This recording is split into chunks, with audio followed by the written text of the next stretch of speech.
the fundamental interest of any single entity, be it a family, a nation, or even a continent, is witnessed in its management and allocation of its resources.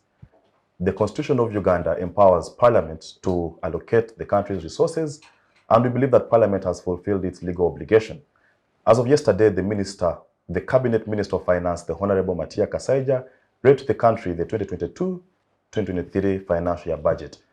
Today, of course, as usual, the Youth Roundtable convenes to discuss what was there for the country, but in particular, what was there for the young people. So we shall explore all ends, be it the health sector, education, infrastructure, and whatever is in this budget. We shall unpack it in this conversation. Ladies and gentlemen, welcome to this episode of the Youth Roundtable. I'm, of course, joined by a panel of distinguished lady this time and 3 gentlemen that I shall introduce to you straight away. From my extreme left is a friend of mine, Mr. Kicaber Savior. Savior is a student of Makerere University. I know that he's a GRC in the Students Guild, and I think has aspirations to further his leadership capacity. Savior, many thanks for joining us. Thank you for the invitation. Would you like to say hello to our viewers? Good Maybe evening. they should listen to your voice. Good evening, our viewers.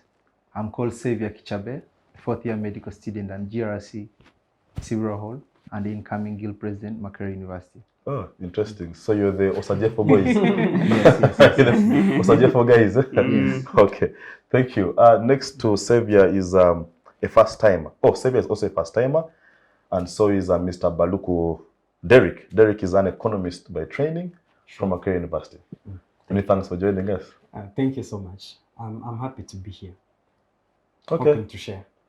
Okay. Next to Derick and next to Ronald is someone whose face had disappeared for a couple of episodes, but I think it's now back again. Hope you're back with a bang. Scovia Aweko is the name. She's a PhD scholar of political behavior. Many thanks for joining us, Scovia. Thank you for the invitation, Kidega, and I'm glad to be back. Okay. Yeah. We are glad to have you as well. Next to Scovia, next to me is a friend of mine, someone I refer to as a generational asset. By the name is Ronald Karuhanga. Ronald is a youth leader from Bunyangabo District. I also know that he's a final year law student at KIU. Yes, and many other achievements. Ronald, many thanks for joining us. Thank you so much, Kidega, for the invitation and also for pronouncing my district's name very well. Very well. Thank you for joining us. You've had that distinguished panel. So let's cut to the chase.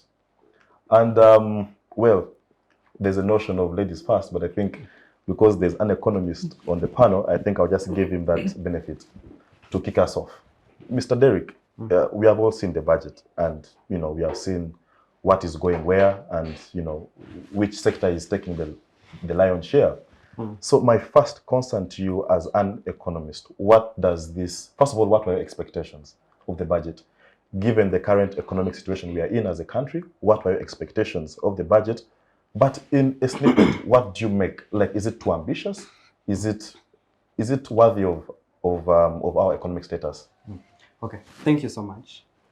So first of all, what I think about this budget, it's really good. It's because I've read the budget framework paper, and it looks good on paper, I would say. For example, the areas that I really wanted this government to put a bit of emphasis on, for example, the human capital development it has been allocated around 8 trillion, and I think for me that's a very good thing going forward, because human capital development is education, health, and then the well-being for the youth. I think that's a very good thing to start with, because it's the youth that are within the education sector. Then for any country to be productive, for people to produce and contribute to GDP, they must have a very good health. They should go have good health to go to work, so that they can contribute very well to development. So I think for me that's a good thing, for the fact that this budget speaks more to human capital development. That's good. And then the other sector that was allocated money next to that is governance and security. And I think that's also is a good thing. Okay, the fact that this budget speaks more to prioritizing programs, it's a program-centered budget. I think that that in itself is a good thing, because if you're prioritizing programs, I think it's a good thing. So the security and then the governance part of it, also giving it good money, it's also a good one. Okay. Then also the priority that was put on agro-industrialization, I think that's also very good, because as we all know, agriculture in Uganda, it employs about 70% of Ugandans.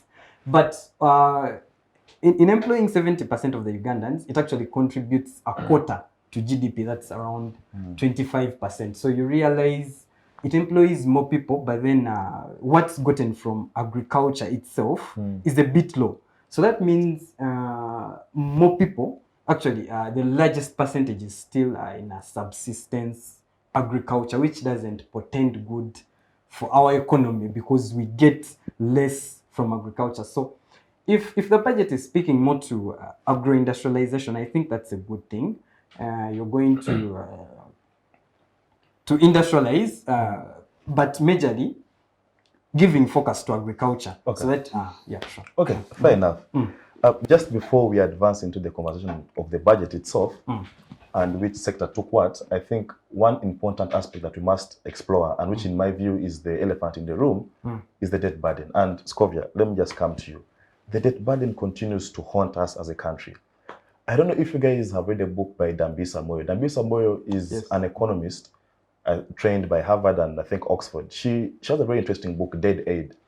And in the first, I think, chapter, she asks a question that what would African countries do if, for example, the West woke up and said, from today, henceforth, we are not going to be able to give you any more money in form of debt or grant or whatever form it is. What would Africa do? So the question of debt, we must answer it, I think, even before we discuss anything else. My question to you is, how best do you think that we can generate more domestic revenue so that our debt burden can, in the long run, be reduced? Many people have argued that our tax compliance as a country is still very low, but also the issue of the tax base is also very narrow. So in your own perspective, how can we go about the issue of realizing more domestic revenue so that we can limit our borrowing both domestically and internationally? Thanks, Kidega. Excuse me. So one thing about debt is there's really nothing wrong with borrowing to begin with. But the question should be, what are you borrowing for, right? Because if even me as a regular person, if I went to the bank and asked them for a loan to buy clothes because I want to look pretty, they're not going to give me money for that, right? The money has to go into something that is going to be seen as productive. And in many cases, when when the government borrows money, we invest that money into infrastructural projects that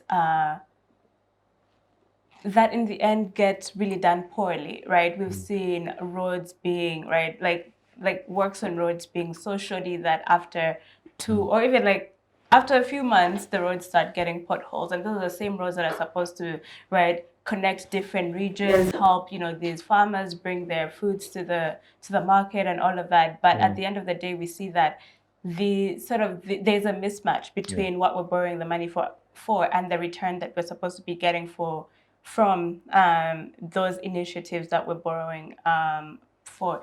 And so if our government was a serious government, or if our government was actually pro-poor people, if it cared about the people of Uganda, then we would be serious about, right, fighting corruption, because one of the ways we actually lose a lot of the money that we're borrowing and essentially just continue to accrue debt is through corruption and people embezzling funds that are meant for these productive projects but end up going into some someone else's pocket.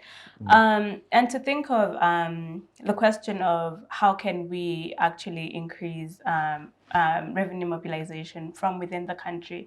I think one of the things that the Ugandan Revenue Authority is doing is actually like increasing its capacity. There's a reason why everyone is being encouraged to get a TIN number, but at the same time, right, these, I guess, efforts to collect more revenue end up hurting poor people the most, right? Because if we're going to the extent that if you have a house and then you decide to rent out one room, that is then considered a business entity, right? You have to pay taxes on that when you're just trying to make small money from the room that you're not using, right?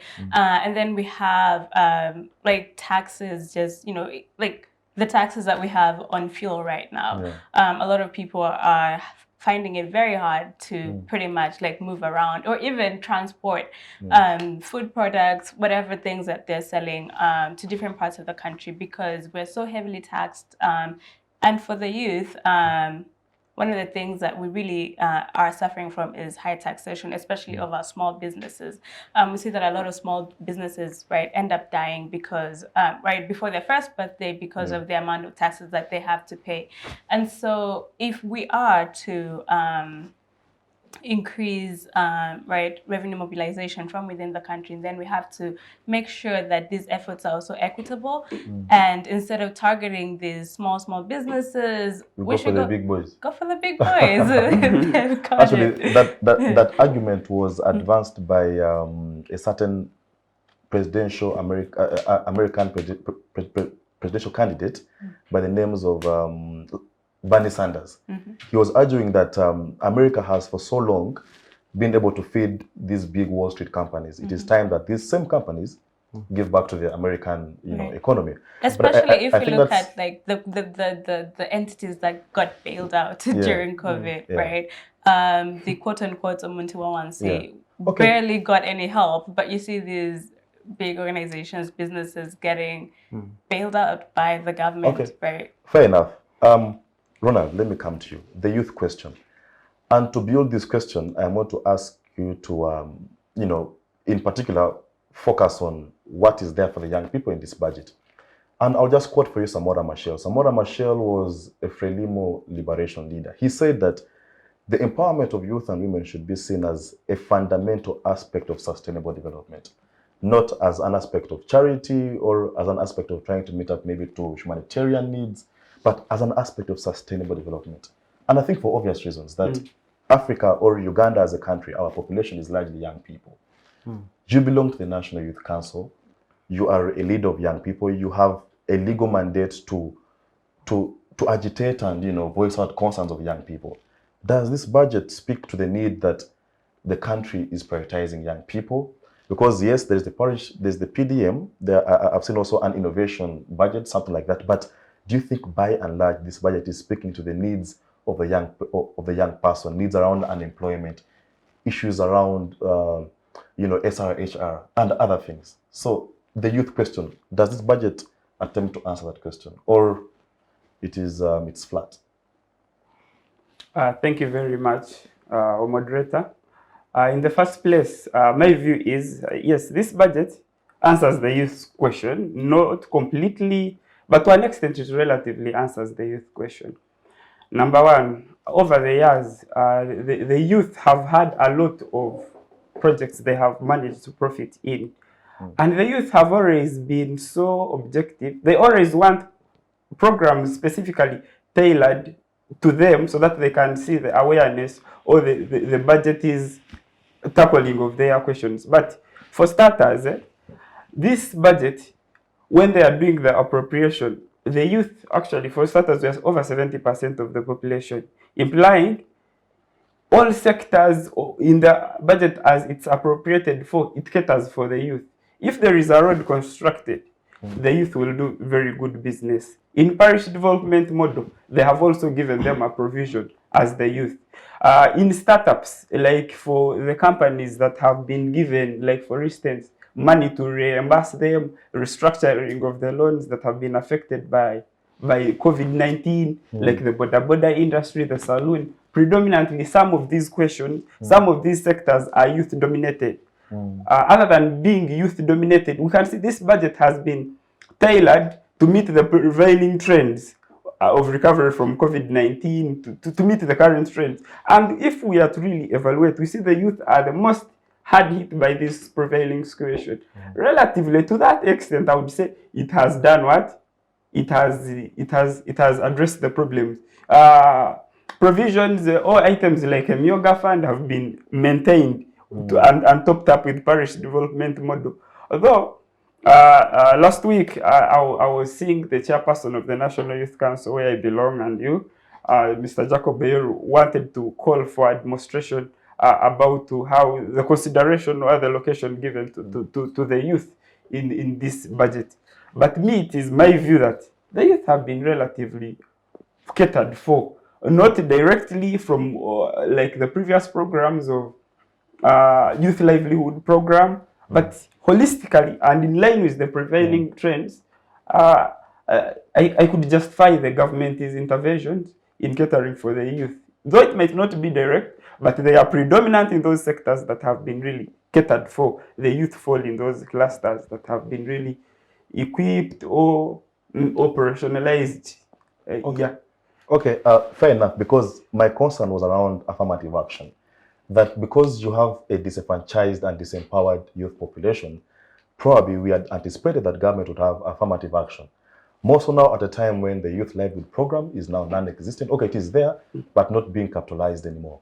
So areas around affirmative action, because even I saw the chairperson of the National Youth Council clamoring that even the parish development model, there has not been a sense of affirmative action. There is no deliberate attempt to actually empower and put youth at an added advantage compared to the other population. So I think that maybe there's need for us to explore more regarding how best can youth have, you know, their feet stamped on affirmative action basis. But I think with time we'll explore that.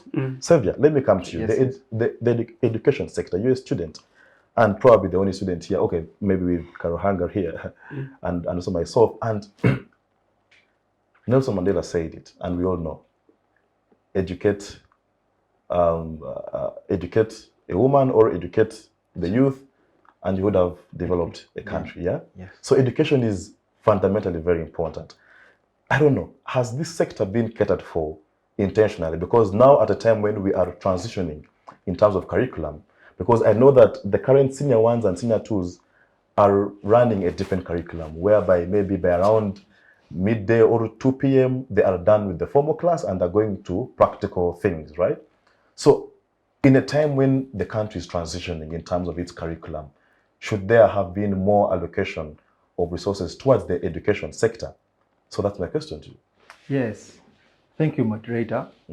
Me, I feel that the education sector has not been tackled well. The budget allocation has not been fair because our neighboring countries, for instance, Kenya, increased their budget. But if you base on the previous financial year, Uganda instead reduced the funding to the education sector. We are changing the curriculum. The curriculum we are going to is a research-based curriculum, That's practical-based, so that we remove out the theory. But when we go to practical-based curriculum, it means we need to train more people that will be more teachers, more tutors, so that they can handle it. But when you reduce the amount of money allocated towards education, it means you are not going to achieve the target you want. What I believe is happening right now is like we are trying to sugarcoat the problem. We are not really dealing the problem. We are not tackling the problem by itself. We are sugarcoating it, giving it nice names, but at the end of it all, you find that we have left the problem untouched. So I feel the education sector should have been increased. Their budget should have not been cut, but instead increased. Okay, fair enough. So because I see the area of innovation and research, there was some money allocated to it. But then the question is that if we are to empower, for example, the UPE and USE, there is need for more capitalization. Because if you go there, if you went deep down to the villages and parishes to find out how many UPEs or USEs are actually offering free education, you'll be surprised. Many of them actually charge money. So, and I think this is all an issue of limited funding, because I believe that these administrators of these UPE schools, find themselves asking for money. Yes, there is the part of corruption, but also largely because at times government underfunds them. So I think maybe there is need for us to think more and explore more in terms of how best can we capitalize the education sector. But fair enough. Derek, let me come to you and just slightly taking us back to the question of debt and to domestic resource mobilization. One of the key components of good governance is accountability. That for as long as the population don't have confidence that their taxes will be properly used, their debt compliance is going to be compromised. Yeah, and that is why you see America and its governance, whatever they do, they try as much as possible to instill financial confidence in the population, because it is the population that empowers the country. If you have a population that isn't compliant to taxation, then you won't realize revenue. So confidence and confidence of accountability is fundamental in terms of domestic debt mobilization. So one, the issue of corruption. I think it has played a very big role in undermining the confidence of Ugandans in terms of meeting up their taxation responsibilities and obligations. So as an economist, corruption seems to be with us. How then can URA instill tax compliance mechanisms so that even when there is corruption, we still don't lose out on the public confidence in remitting their tax obligations? Okay. Is it a question of the processes? Because I listened to the Director General of URA and he was saying that now you can actually pay your taxes within a second. You just get onto their system and then you log on and then you get a TIN and all that. So is it a question of the process or there is a more fundamental question that we have to unpack? Okay, sure. Thank you. So one thing about domestic resource mobilization, that's one thing that is very important for a country like Uganda, because definitely if our budget is funded by external money, then those people are going to impose most of what they want us to do. So it's important that most of the money that funds our budget is mobilized domestically, because so one thing to notice is that Uganda is majorly made up of the informal sector. Very many businesses have not yet formalized, because it's actually Uganda is made up of 70% is the informal sector. So all those people in the informal sector are not paying taxes. You'll find people downtown, The border guys. Border guys, or we know they don't pay taxes at all. And then also some SMEs, the very small ones, they will get away of maybe, let's say, dodging the taxes, or they have not been approached by the tax officials, something like that. So one important thing is to have a way of moving most of those people to the formal sector, making them formalize their businesses. That's the very important thing. And one thing about that, one that I know, is registering your business, because I'm told there is URSB. If you want to register your business, you have to go to URSB. But then I'm told URSB itself has a lot of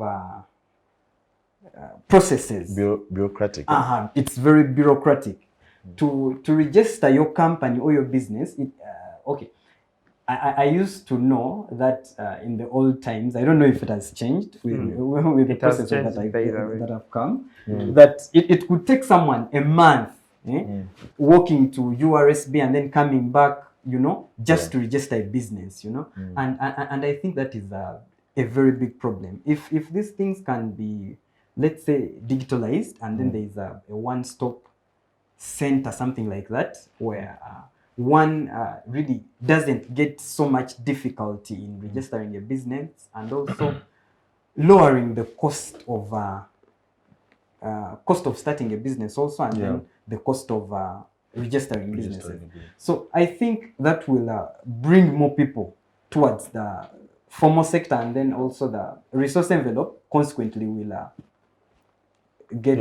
it will widen. To widen. Yeah. So I think the domestic resource mobilization part of it needs to be really ramped up. Okay. Then, secondly, what do you think about Scovia's proposal? That Scovia says that let the big players in the economic space remit more taxes. But at the end of the day, if you fall sick, if Sudhir falls sick, you'll all go to Mulago. I don't think that because Sudhir, no, assuming the public sector is working, because if you are collecting your taxes, the idea is to improve social services, improve education, improve infrastructure, improve healthcare, right? So if, because Scovia is saying that let the big players in the economy contribute more resources and us, the wananchi, contribute what we can.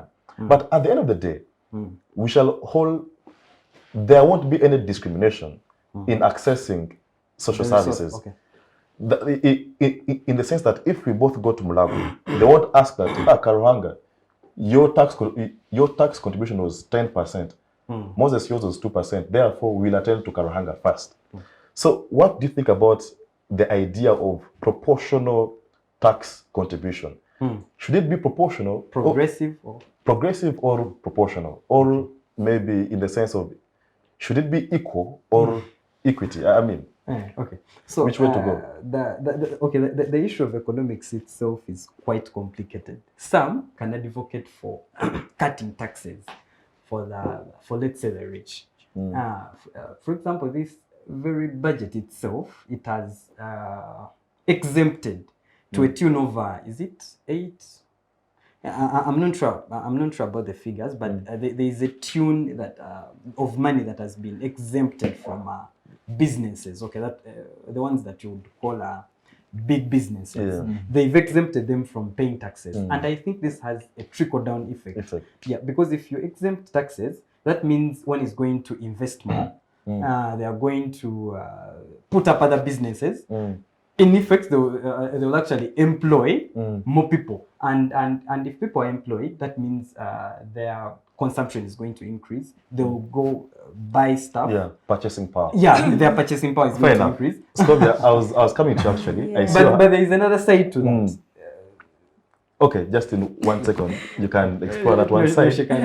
No. Can I just have a respond specific to that? question. Can I respond to that quickly? Okay. I think the myth of trickle-down economics has been debunked, and you as an economist should already know that, right? Like, usually when we say, trickle-down economics is because we're trying to give these big businesses or these, right, like entrepreneurs enough capacity because we realize that, they'll actually, right, they'll reinvest that money through, let's say, jobs and all of that. But at the end of the day, these are the same people that are exploiting, right, these workers, barely paying them enough to actually survive and be able to reinvest into the economy. And we all know as Ugandans, the biggest contributors to spending in the economy is the regular person, not the businesses, because the businesses will hoard their money and take it somewhere else, keep it in the bank or do whatever else with it. But we're the ones who are actually the people who they're paying barely anything.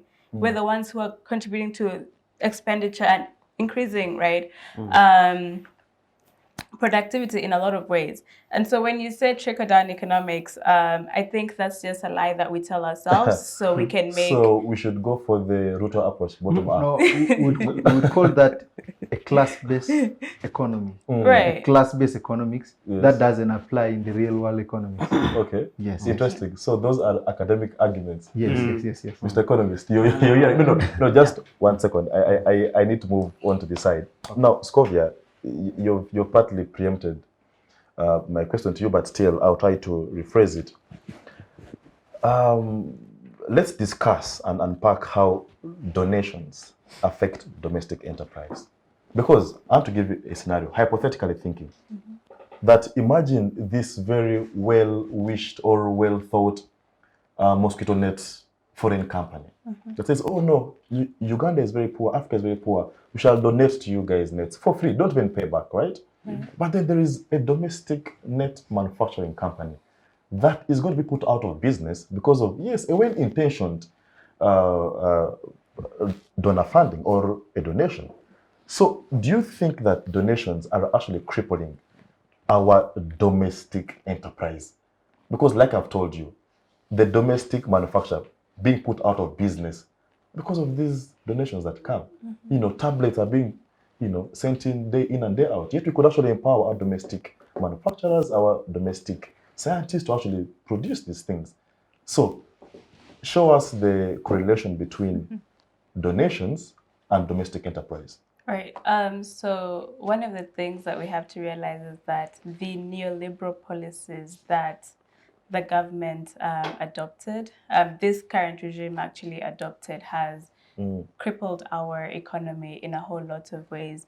And one of the ways that it has crippled us is, right, the reliance on donations and donor funding and debt, right? Because one of the things that you realize is that if we're going to, right, places like the IMF, World Bank, China, whatever, to get loans, right, these loans come with strings attached, and that's how we got the structural adjustment policies that have, in a way, right, like crippled our ability to develop and grow our own economies in a whole lot of ways.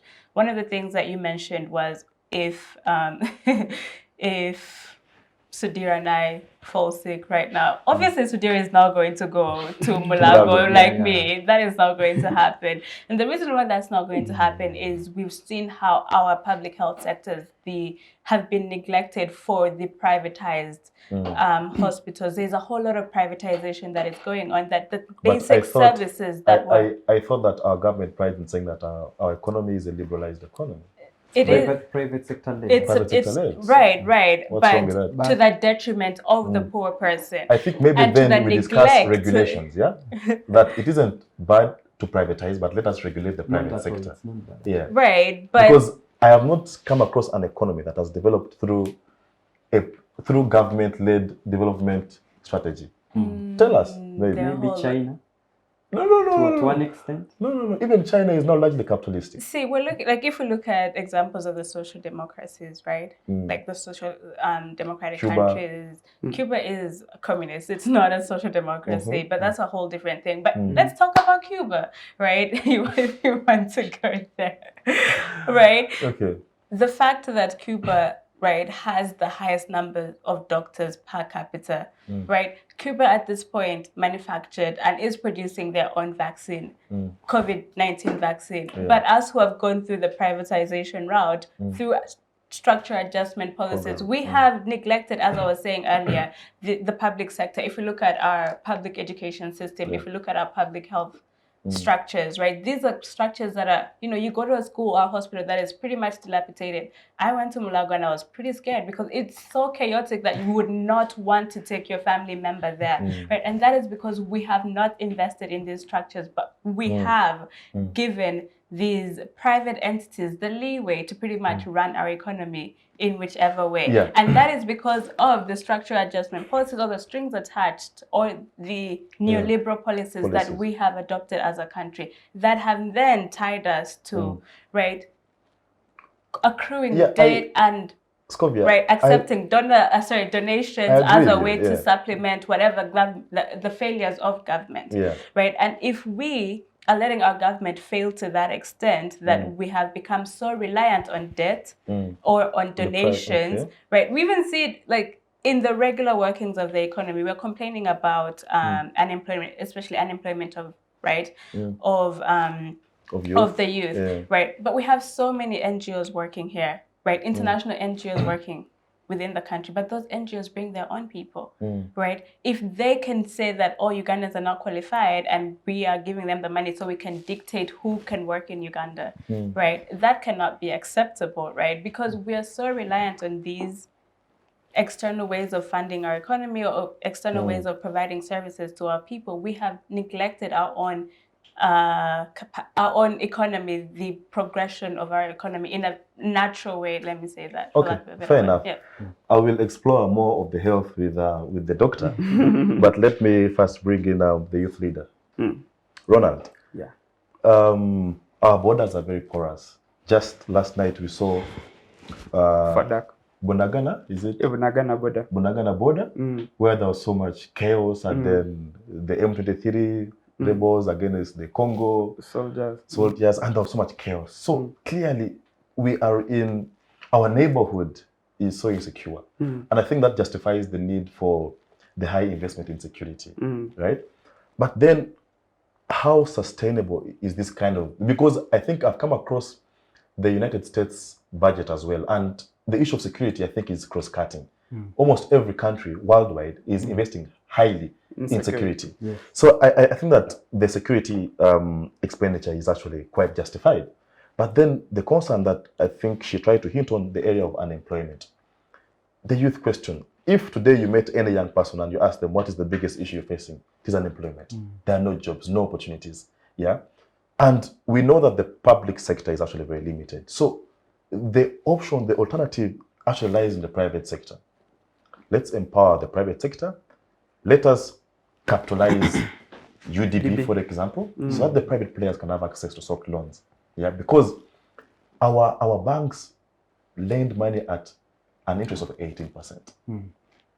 There is no way you are going to develop the private sector if your commercial banks lend at 18%. But the question precisely to you is that, yes, there is a commitment in the budget to invest money in the private sector. But do you think it is sufficient, or we should do more to empower the private sector? So that, because the idea is, if you empower the private sector, you expand enterprise and create more opportunities.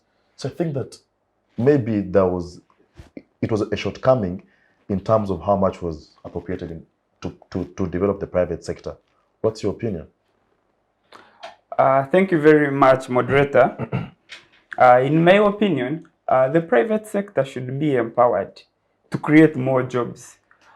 For starters, before I came here, I was reading a 2019 publication that went so viral by Professor Ezra Surma. In this publication, what caught my sight was Ugandans will remain very poor unless they own capital of their own or a bank of their own. If we don't own capital of our own to capitalize, liquidate our industries, we shall remain slaves. Thus, however educated we are, we shall remain exporting labor outside to look for jobs or doing what? Failing to avail the enough jobs. So there should be deliberate attempts to make sure that the interest rates are lowered. I was seeing the figures by Honorable Matia Kaseija that the interest rates lowered from 19% to almost 18.8%, the interest rate. But that should be way lowered in order. For instance, if the companies or local industry is empowered and they get more loans at a very affordable prices, implying they will create more jobs. When they create more jobs, that will mean our majority of unemployed youth or population will also be put into the money economy. Then you can tax them after they have gotten the money into their pockets. So the issue of monetizing, so there have always been a lot of criticism about how Uganda Development Bank was no more. But now they are realizing efforts to make sure they recapitalize UDB. That is a step in the right direction. They believe it should be relatively accelerated. You talked about security. Security is the bedrock of all achievements in any government, and to have our sovereignty, we need security. What is my point now? In the sub-region, when you talked about the issue of M23, you know now Uganda is in DRC on Operation Suja. Uganda has tried to pacify the region in order to tap into the economic opportunities that it avails. Recently, they chartered our airline to Goma for a business summit. And Uganda has so far invested a tune of 5 trillion, both in the operation and the road construction in DRC. You are seeing we are putting deliberate efforts to tap into the big, vast market. We see other players in the region, like Kenya Commercial Bank. They also flew in to go and tap into the market. DRC is very vast with a lot of resources. No wonder we have put there a lot of communication links, and I'm sure there will be efforts to make sure it is completely pacified, and we also tap into its vast potential. That would go also a long way. You know, actually, for our own information, countries that have developed have these things in common. They have very big, vast land areas, which they have used productively, and big populations. DRC's population can be market to our goods. In our budget, we are told today, we have a lot of our goods or our agriculture like agricultural outputs, which are now becoming, whose demand is increasing at the global market. Yeah. So potentially when the doors are open, there is a lot of potential market. If DRC is pacified, because even the attempts are already owned by Operation Suja. And I'm sure in the short run, with the friendship we have with the incumbent president, Tshisekedi, in DRC, there is potential even beyond, as we see more attempts to integrate. It's not a bed of roses. You have seen issues with Rwanda and DRC. I'm sure in the long run, like we cleared, they will harmonize and will tap into that vast population. But to sum it up all, there is steady progress. A step at a time. I see there are attempts of locomotion. We are really locomoting. Yes, we are not where we want to be, but steadily we are heading somewhere in the right direction. Okay, fair enough. And I'm glad that you mentioned Kenya vis-a-vis Uganda and how we have approached the whole DRC question and ever since they joined the East African Federation. What Kenya has done is they've been quick to go and set up, Kenya-owned businesses. Now, equity is there.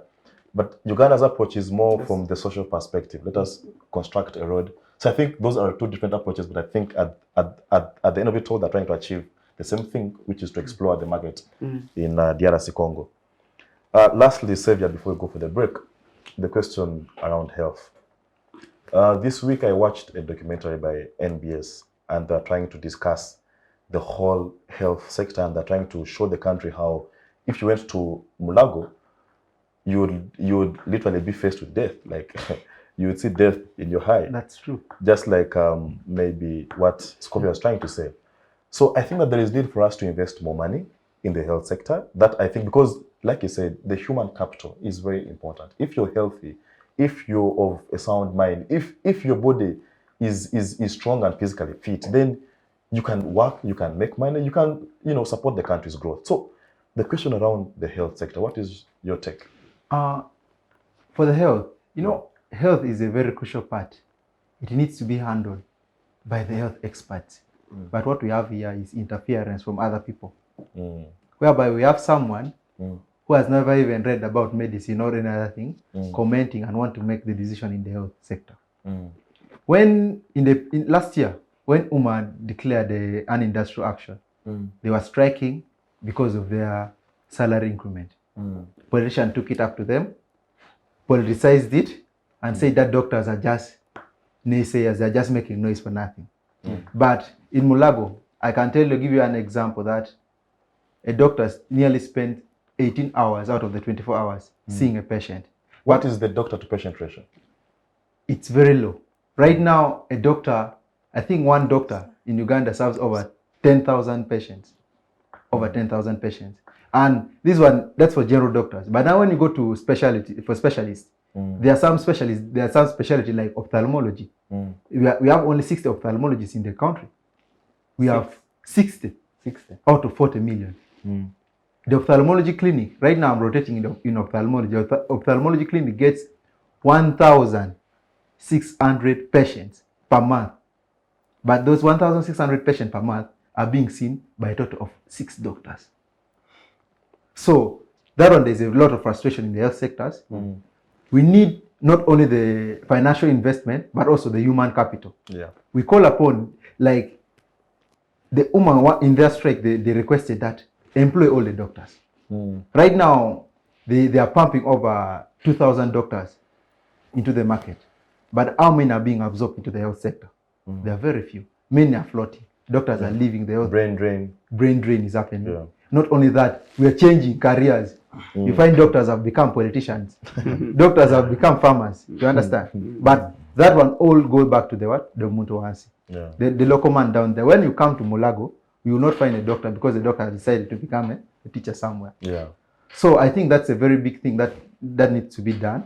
Funding, it's okay. But the technical handling, we need to leave it to the experts. Fair enough. I think that is a good way to end this first phase of the conversation. To the viewers, we hope you're enjoying the Youth Roundtable. Like I always do, I remind you to put your comments on the comment section. If you agree with any of the panelists, let us know by putting a comment on the comment section. And if you disagree, give us your alternative opinion. But for now, we'll take a short commercial break. Just don't blink, because My friend, once you blink, you miss out on something very important. See you shortly after. Digital rights are those human rights and legal rights that allow individuals to access, use, create and publish digital media or to access and use computers, other electronic devices and telecommunication networks. Digital rights include a right to freedom of expression, information and communication through technology, a right to privacy and data protection, a right to credit for personal works, a right to universal and equal digital access, a right to identity, a right to anonymity, a right to be forgotten, and a right for protection of minors, among others. The state's digital rights are frequently violated through various unfair actions, for example, blockage of websites and social networks, theft of credentials, unauthorized use of people's data for personal gain, privacy intrusion, online censorship, arrests and intimidation of online users, internet blockages, and the proliferation of laws and regulations that undermine the potential of technology to drive social, economic, and political development worldwide. It is hence every citizen's responsibility to respect rights of other digital users and to speak out or report to the responsible parties when one's rights are violated. Well, we'll be back from that short commercial break and we hope that you're enjoying our conversation. But like I said, go ahead to put your comments in the comment section. But for now, let's just begin right from where we stopped. The world rather is moving towards, or we are actually in, the fourth industrial revolution. If you were to look at the biggest economic players in the world, the likes of Jack Ma, the likes of Mark Zuckerberg, all those big names, they are people who are invested and benefited from the ICT, from the fourth industrial revolution. So the question remains that, is our budget reflective of an interest of us as a country to jump onto the fourth industrial revolution train, or we are waiting for the Western powers to equally take lead in this very important sector? We have seen government trying to digitalize some of its services. I mean, now you can get your ID online, or you can process it online, even a passport, among other things. But I think there's still more that could be done. And let's just explore it with Comrade Derick. Derick, the aspect of ICT. Okay. Is this budget reflective of our interest to partake of the fourth industrial revolution? Thank you. So, was it yesterday? I was watching a documentary by The Economist, and it had a title, How Africa Could One Day Rival China. And they were talking about what exactly Africa needs to do to get maybe, let's say, into the ranks of China. And they were saying that Africa is not going to exactly copy what China did, and that's basically manufacturing and massive industrialization. So they were saying Africa could take maybe another turn, which is a bit smarter, and that could be more investment in ICT and technology. Because as we see now, the world has really moved from an economy that is traditional to an economy that is based on technology. Everything from production, because for efficiency, for you to achieve efficiency in production, you're going to have to invest a lot of money in technology and then innovation. So I think for this budget, on paper, it's really good. The problem would be about implementation, because these guys they have allocated, it's good money, according to our budget size, it's good money to the innovation part of it, because if you're going to shoot towards that direction, you'll have to allocate money to innovation, and that's a good thing. Then they've also allocated money to mindset change, which is also a very good thing, and it speaks to that very same direction. But you see, just to hold you right there, Derick, I have had a controversial opinion regarding mindset change. Because the idea is that you're trying to change the mindset of maybe young people, maybe from them looking at the world from a white-collar point of view to actually opening up their minds. But the question is, why do you want to change their mindset? If my mindset as a young person, as a 25-year-old, is that I must be innovative, I must be, I mean, if I look at maybe there is this sector of creative industry, you know, I want to sing, I mean, that's my talent, because the traditional thinking is that, no, go through school, go through senior 1 until senior 6, don't divert into music. But we have seen people who have made money through sports. Actually, the Cristianos of this today, world. the LeBron Jameses, those are guys who barely stepped class. Yeah, but they earn so much money. What they earn can finance our budget, partly.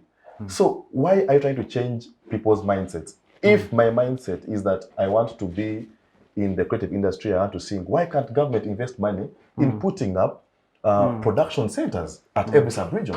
Yeah, recording studios. Yeah, let the youth, don't change the mindset to agriculture. Let them do what they want to do. And to me, that I think is very important regarding mindset change. Okay. I would address this. Because That set up this way. sports facilities. Let the youth go and play sports. So mindset, it's changing of mindset. It's very important because even the White House has done it sometime during the Barack Obama times, whereby he had what we call the town hall meetings, whereby he could meet, let's say, leaders from universities and also students, and he could tell them how the world has changed, what they need to do, train them, leadership, and then those evolving issues. So is our mindset change moving towards that direction, or it is saying, no, go to the garden and farm?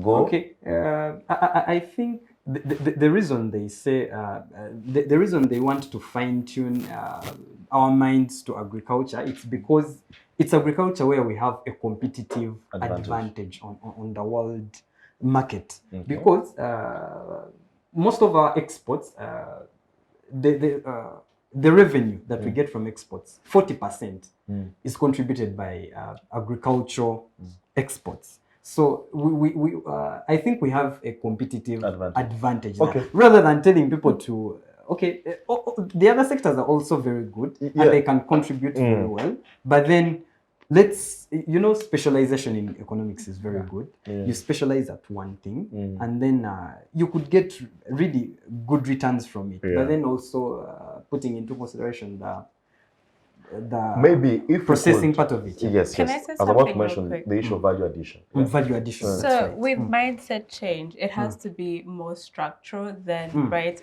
on an individual basis. So let's say if we wanted to change the mindset of the youth from go to school for however many years to do your own thing, right? However, that you do your own thing that you're pushing us to is not considered profitable, right? How many people in Uganda can considerably say that they are profiting from agriculture, right? And even with the agro-industrialization that, we have allocated quite a huge number of funds from, in the current budget too, how many people will actually benefit from it, right? In that agro-industrialization, we're looking at, what is it called?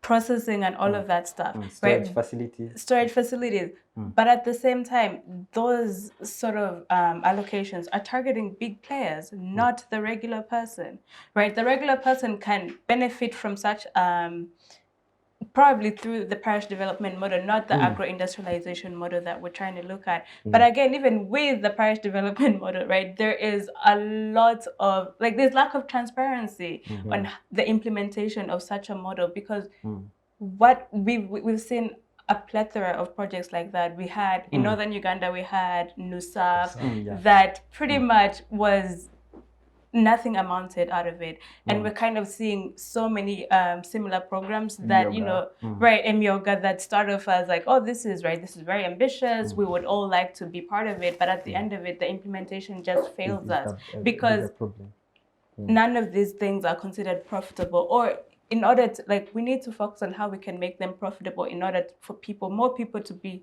enticed into joining them, and then you can change the mindset of the people through the structural part of it, but also the outcomes that you're getting from those projects.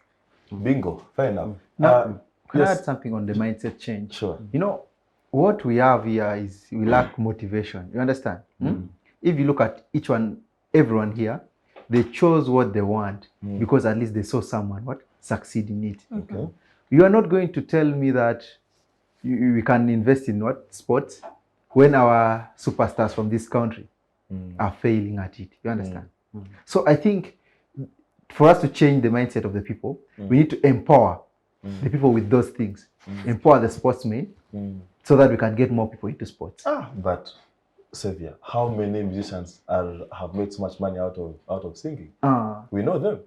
Those are So I don't think that some of these sectors are short of success stories. They are very few. What does it take not for short. a regular person to actually break through into the music industry? But I think the same question cuts across all sectors. What does it take for a doctor to break through? What does it take for a teacher to break through? I think the question cuts across all sectors. But let me just explore something with Ronald Karuhanga. Because Maybe a supplement as well. Yeah, you will give it as well. It's okay. Because Scovia has mastered the art of preempting my questions.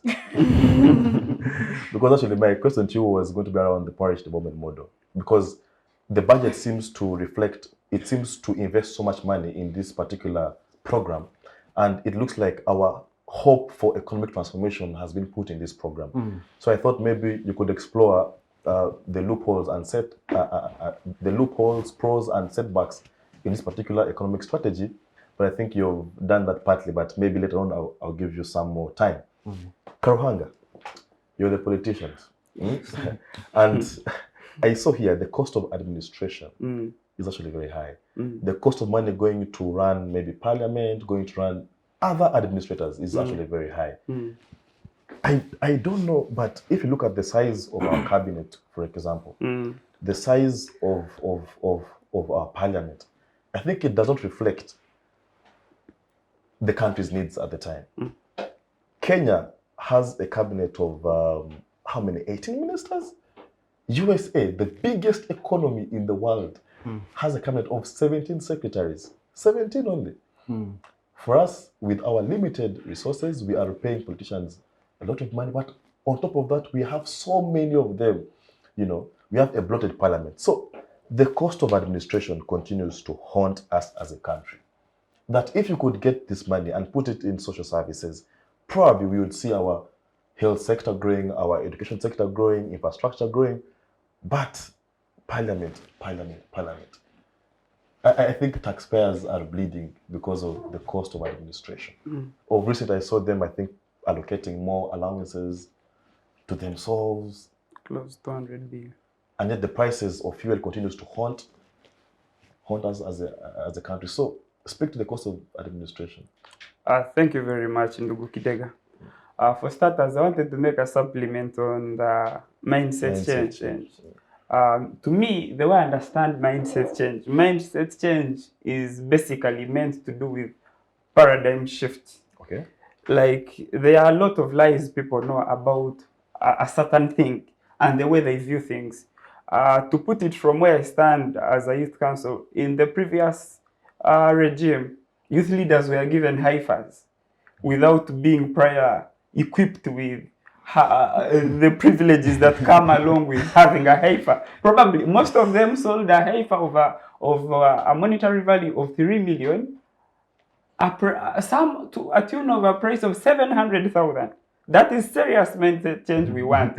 I think this time around, prior to giving them new haifas, they first did some mindset change, giving them potentials of how much they can earn and how a haifa can be a whole gold mine. So those are the imbalances that mindset change intends to remedy. Proceeding to the issue of cost of administration. Yeah, the cost of administration are really skyrocketing every now and then. I was viewing NBS television yesterday prior to reading of the national budget, and they were seeming to suggest that our cost of administration had relatively gone low during the COVID-19 pandemic, because you remember on an event, most events were done in State House, and it was a handful of people who attended these events. Trust me, most of these events come with a very great budget allocation. Maybe let's say travels, at least COVID. That was one of the positives that were in COVID, that we should have really carried it on. As soon as COVID was gone, so actually the news anchor was saying we reset the factory and came back to original, our old habits of saying, do you know how much that would have saved that we could have put somewhere else? So cost of administration are very high.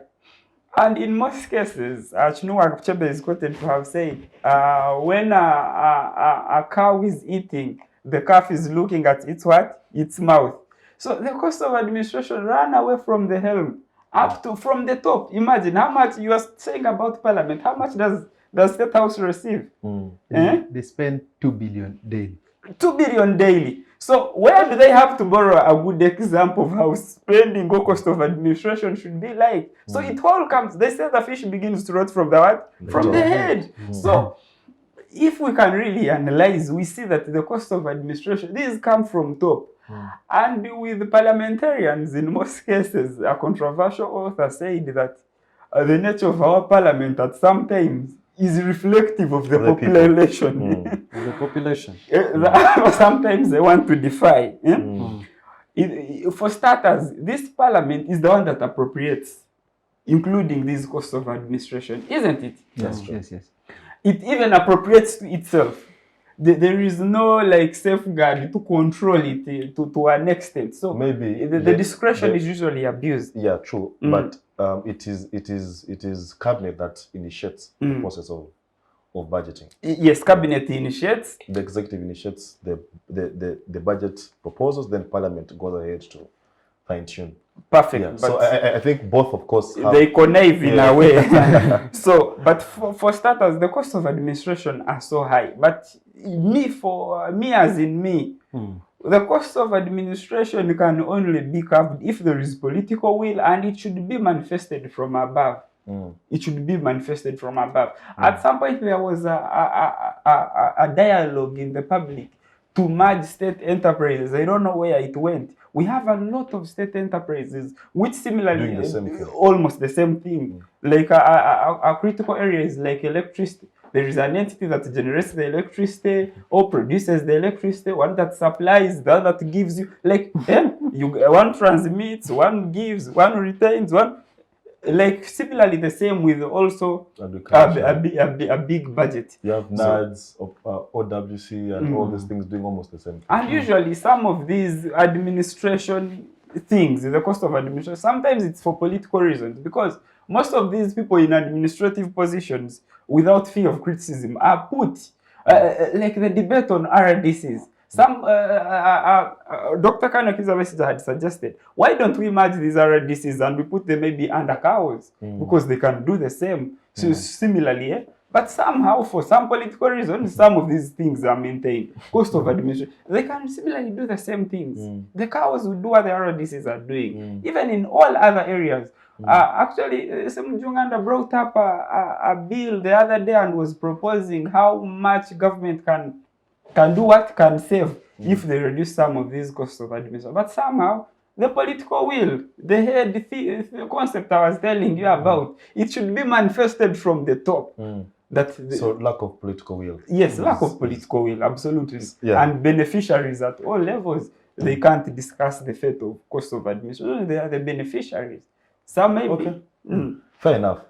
Xavier, I see your hand is up clearly, but I was coming to you actually. Yes, like to implement. Just 1 second. Yes. As you plan to supplement, Comrade Derick did mention something earlier on, the aspect of competitive advantage, that let us capitalize on what we are good at. Uganda has a very prospective tourism industry. Yeah. And I see the budget attempts to actually reflect in terms of empowering it, but also the aspect of oil and gas.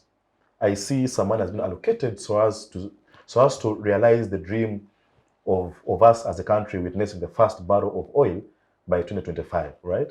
So do you think that these two items are a reflection of our intrinsic nature to achieve what you're trying to say, the competitive aspect of it all? Then also you had a concern. Yes. I wanted to supplement on the cost of administration. You know, one time our old president said even that Parliament, there's a bunch of what? Artists. They are comedians.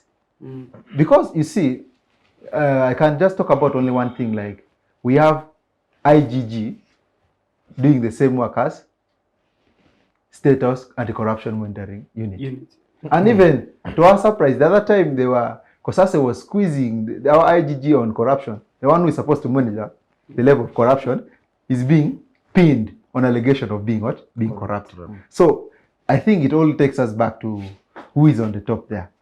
I think the person up there just has let it go, as long as I'm okay where I am. You understand? Yes. And getting back to the question, I agree with him. We have to do what we know best. When you do what you know best, you can use it to get what you don't have. Okay. And indeed, Uganda can invest more on tourism, and we can use the tourist sector, because like we call ourselves the Pearl of Africa, which is indeed true. And Uganda has over, they say we have half of the wild bird species here in this country. And we need to just only advertise it, make it more popular, make it more known, so that we attract more tourists. But also, before we go there, we need to empower the local people, domestic tourism. You know, when we domestic tourism, okay? When we improve on the domestic tourism, at least we can also generate something from there. Like where you live, instead of going to Dubai, you can decide to go and spend your evening in Queen Elizabeth. You go, instead of going to Mombasa for your honeymoon, you can go and decide to have your honeymoon from maybe Aru Falls in northern Uganda. You know, with that, you're improving on the what? Yeah. The domestic tourism. Yes. Then you asked me, you are talking about oil and gas. Oil and gas. Wow, oil and gas. The world is moving away from oil and gas, but that's where we're still going. Not necessarily. You know, they say by 2025, that's the goal, that we shall have over 5 billion electric cars. So if you have over 5 billion electric cars, who will use the oil we are making? Of course, not that only the oil we generate is not only going for fuel, but there are various byproducts of oil. Maybe plastic. To that. Yes, we have to go. You know, right now there's an argument between oil and gas versus renewable energies and also climate change activists. You understand? As we go there, we also need to be very careful. Actually, many have argued that is a neocolonialism argument. It's not. That what? That this whole climate change issue is neocolonialism. No. I'll respond to that. I've had views of that kind. You know, Yeah. you know, climate change, it is something that it's very important and it's real serious. Like for me, I come from Omoro. In Omoro, we used to have 4 months of dry season, whereby we just see dry season. Then we have like around 4 months with rain. But you know what happened this time around? We had 9 months of dry season and then only 2 months of rain. You understand? So climate change is not new. It's real, and it's coming for us. But we are all going to the oil and gas because we saw other people. You know, it's like what we are doing is like we saw other people do it. Why can't we also what? Try it? But I believe that we cannot get a lot out of the oil and gas sector. Really? Yes. So we are investing so much in the oil and gas, but you don't think we shall reap as much? Yes. Okay. Still on oil and gas? Sure. Yeah. So the arguments that have been fronted about the oil issue, and it's a bit problematic because African countries are saying Europeans, the rich countries, really achieved their progress through industrialization and burning of fossil fuels. They built skyscrapers, very big industries, and they've benefited a lot from that. So really, why not let also us, the Africans, to also utilize explore our resources, and also get that wealth. But then looking at climate change, as they are saying, climate change is real and it's really coming for us. For example, I've seen in is it India? There are heat waves like right now. The temperatures are so high. People literally during the day, someone can go.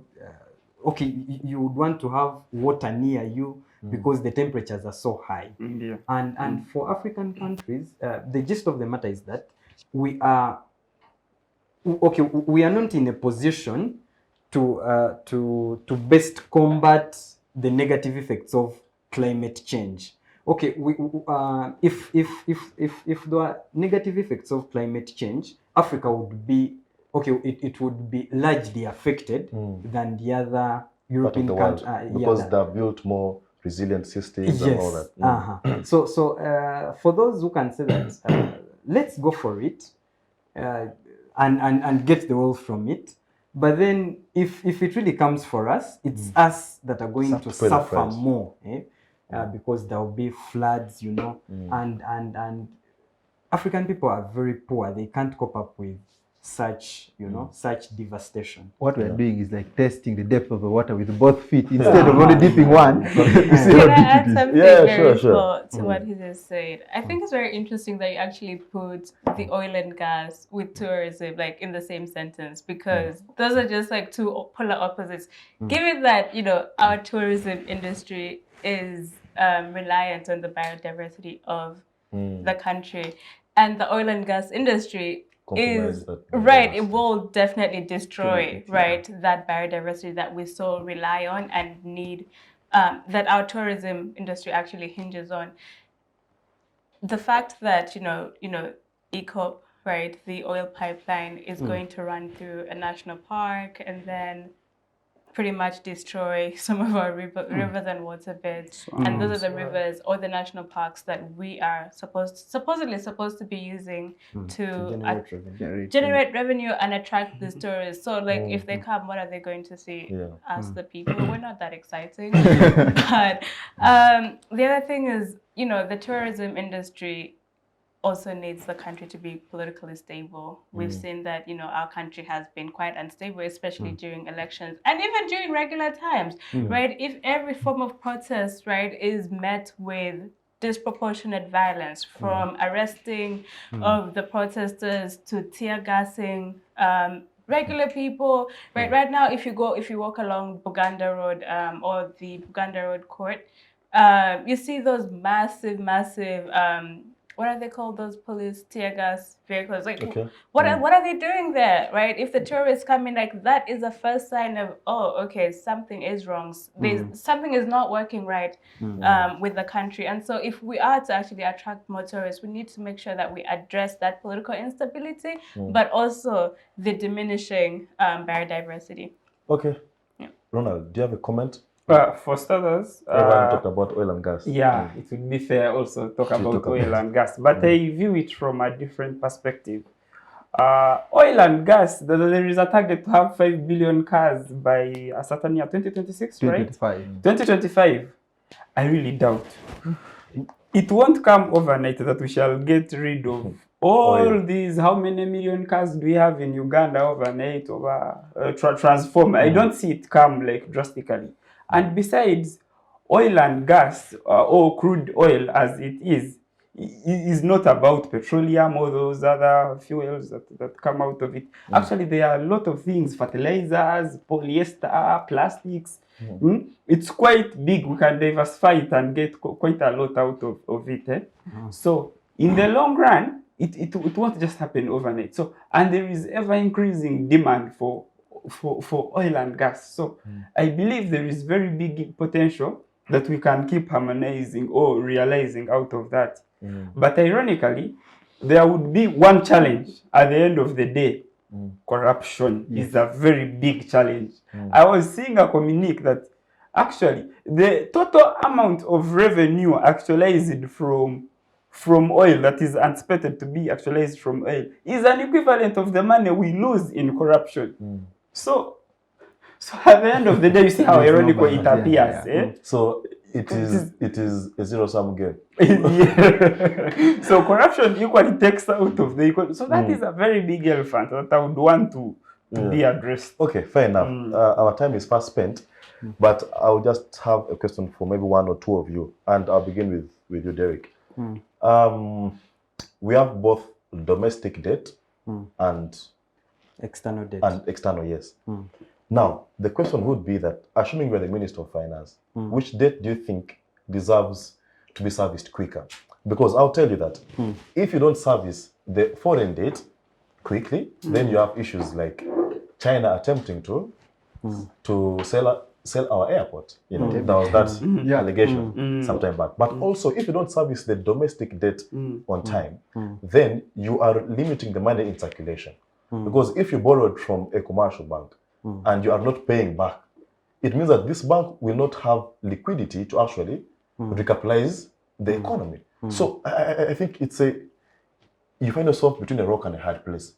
If you're the finance minister, which would you go for first? Which would I go for first? That's problematic. It's a bit problematic because for external financing, it comes with really very low interest rates. For example, for external financing, you'll find yourself getting loans from IMF, World Bank, then China, and those really come at really very low interest rates. And then for internal financing, it will be through bills and treasury bonds. Okay. And those are through internal companies, for example, Stanbic Bank and so on. And those are a bit having very high interest rates compared to the ones of the ones that are external. Yeah. So if I'm to choose which one to finance first, it's really hard. But then I think. Or you'd go 50-50. 50-50. Okay. Sure. Fair enough. The ones with high interest rates. Unfortunately, this is a very interesting topic. It has so many sectors to explore, but our time is limited and our time is fast spent. So I'll give each and every one of you just a minute to give us your last words on the show.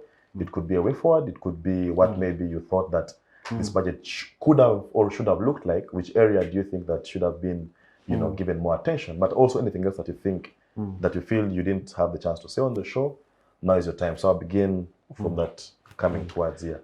So a minute each. My last words would be, I would say, in this country we have what we call sugarcoating our problems. It's like for a doctor, you're bandaging the wound without really applying medicine to it. At one point when you remove the bandage, the wound still remains there. So I think we need practical answers rather than the theoretical things that we always do. Yes. Then also one thing that maybe I would want to talk about is you forgot we was the ICT sector. The ICT sector, for it to be handled well, we need it to be done by the people who uses it most. And the people who use it most are the young people. And the young people are the one who uses it most. And that's, you can start with the universities like Makerere. Makerere wants to run online things, but they don't have their own servers. So such things, that's how we can develop our ICT sectors. I think that's all I can say right now. Okay, fair enough. So to you, the take home is ICT needs to be given more empowerment. Yes. Derek? For me, the major thing and one thing to the youth that I think the government should allocate more time to in terms of policy formulation is revamping the business activity. And that's majorly lowering the cost of doing business and the cost of getting capital from financial institutions. Because you realize right now, loans, the interest rates are around, is it 18%? Yeah. You get a loan at around 18%, and the returns on that loan are really very low. So you find someone will get a loan and they won't do much with that money, and they end up financing a project, but then they've really gotten very low returns from that loan. So I think the better thing would be for the government to maybe manipulate the monetary system, but of course that's also problematic in its way, because right now we are having inflation and it's very high. So monetary policy would be a bit problematic to tamper with.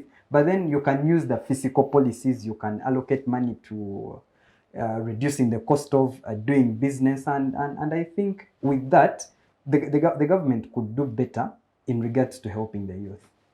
Thank you. Scovia? I think the government can, ambitiously allocate money for all these projects, but without the infrastructure and the structures that enable these projects to foster growth, we're not going to make a lot of headway, and we're not going to see a lot of positive outcomes from these projects or allocations that we've seen.